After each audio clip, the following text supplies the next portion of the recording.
That was very aggravating. We're just trying to get what we deserve. Hey, I'm Naomi Harris. I'm a worker from South Carolina, and I'm going to be reacting to Governor McMaster's State of the State of Dress. Let's talk about unions for a moment. One thing we do not need is more labor unions in South Carolina.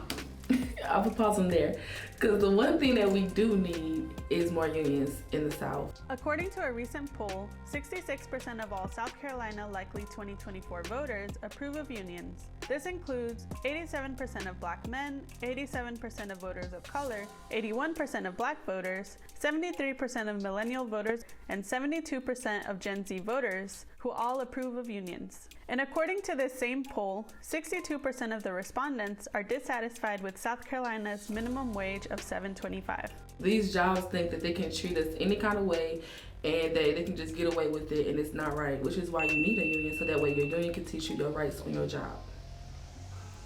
We've gotten where we are without them, and we do not need them now. Actually, we've gotten where we are now because of the labor that people have put into making America what it is and making the South what it is. These corporations, none of them put in labor to do nothing. All they did was just buy mansions built off of our labor, especially Black labor.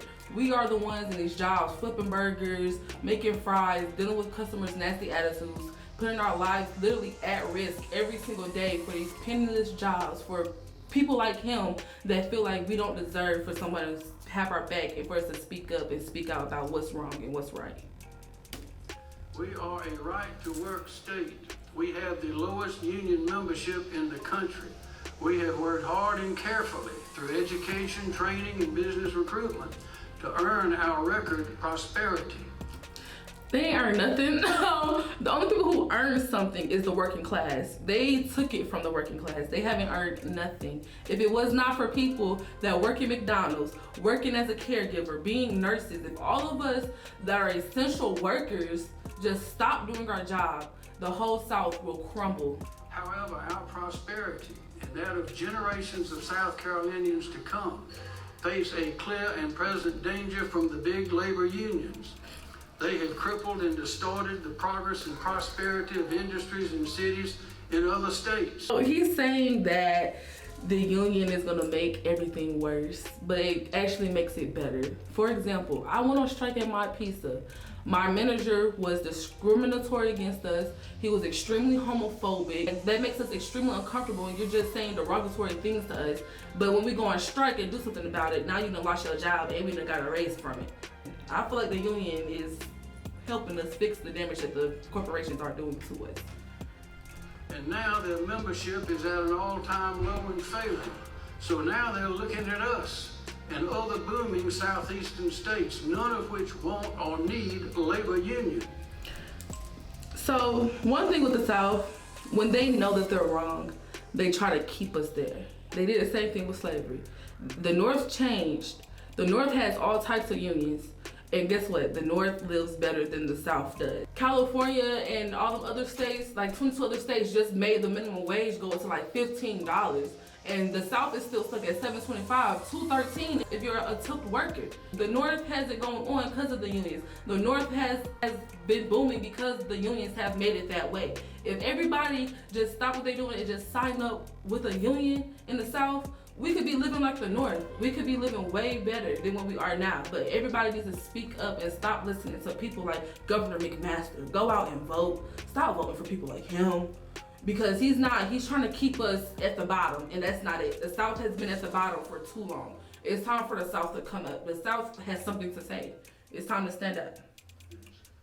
In 2021, the International Longshoremen's Association sued the maritime shipping carriers for calling on the Port of Charleston's state-of-the-art Leatherman terminal.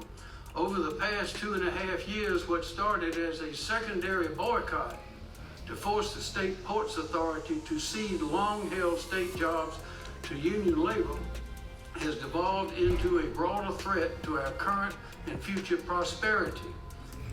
I'm so happy he brought up the port. So I actually got to go and speak out at the state capitol with the ILA dock workers from Charleston. And what Government Master and the rest of them are trying to do is undo a contract that they've had for decades. They were trying to break their contract so that way they can't have a union. Okay, what gives you the right to take away somebody's contract that they've had for decades? Workers before them had that contract. You mean to tell me it's okay for you to go and undo years and years of hard work that people before us have done? No, we're not having that. We've let people run over us for too long. It's time for the working class. Take these people to class. Like, show them that we are the ones that do everything. We are the ones that keep America going. If it was not for workers, the South would just straight crumble. Like, the South needs us. If it was not for our labor, it wouldn't be nothing. We've shown what we can do. Like, if you go on strike just for a day, your whole job would just crumble without you because your manager's not going to do nothing. All they're going to do is just close. They're going to have to shut the whole store down because you're not going to be there. It's okay. Like, don't be afraid. Don't be scared because the union always got your back. Always. We have taken the fight all the way to the United States Supreme Court, which I believe will understand the dire implications of this conduct.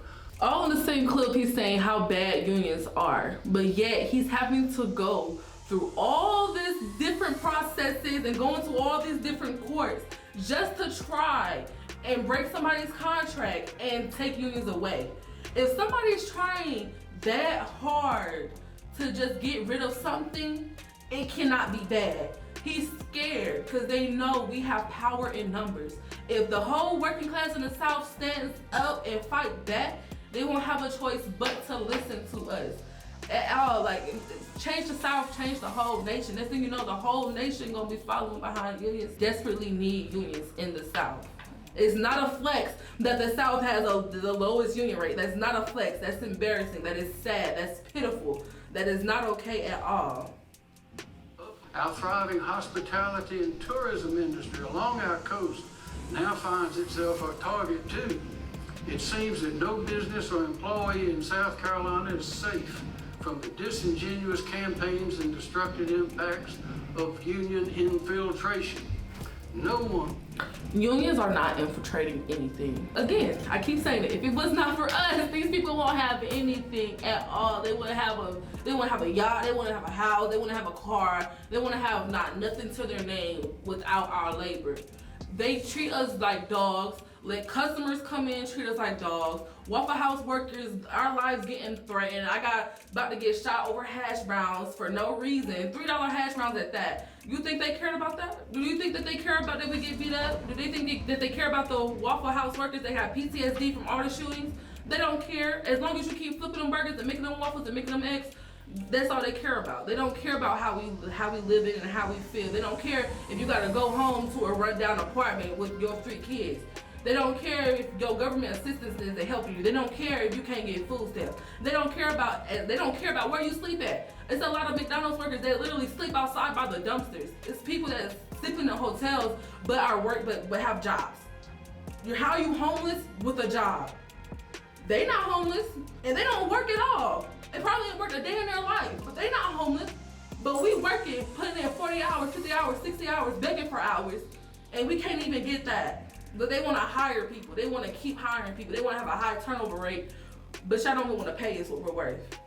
Let's be for real. As labor unions seek to consume new jobs and conscript new dues-paying members, and we will not allow the Biden administration's vigorous pro-union policies to chip away at South Carolina's sovereign interests. We will fight. Ladies and gentlemen, we will fight all the way to the gates of hell, and I'm so happy to say that they'll fight all the way to the gates of hell because, baby, with the unions on the rise, it is hell on earth right now. Because we are standing up, we're fighting. Y'all want to fight, baby? We're gonna fight. We're 10 times louder than every single corporation on this earth. We are power in numbers. It's our voices that matter. It don't even have to be like 50 people. They will take like 20 people just to come outside and make a noise. Because what they do not want is for the public to see and hear about what they're doing and how they're treating their employees. Once you publicly are embarrassing them is when they want to start listening and everything. Once you go on strike, now all of a sudden ears open. Now they want to take you serious. Because when you're just trying to talk at them and be nice with them, they don't want to take you serious. They'll say, okay. They'll just tell you what you want to hear. They'll feed your ego just for that moment. And next thing you know, here you are 3 months later talking to a union saying, yeah, 3 months ago they said they were going to fix it. They told me and I didn't even realize this time went by. That's why you need to be with a union ASAP. Because as soon as they say, okay, I'll let you know, you can call your organizer or whoever you need to, and be like, they said this, that, and the third, go ahead and have an action lined up. Because you know they're not going to fall through with their word. How many people supposed to get raises and never get their raise? Still waiting 10 years later for a raise and still ain't got no raise. Minimum wage been $7.25 for years. Tip minimum wage been $2.13 for forever. That ain't never changed. It's been $2.13, and that's coming way back when black people was finally able to work. We're not going for it, which is why you need to join a union and stand up and fight back and use the voice that you have. Use it. We will win this battle. They're not winning nothing. The union's winning. Mwah, no bars.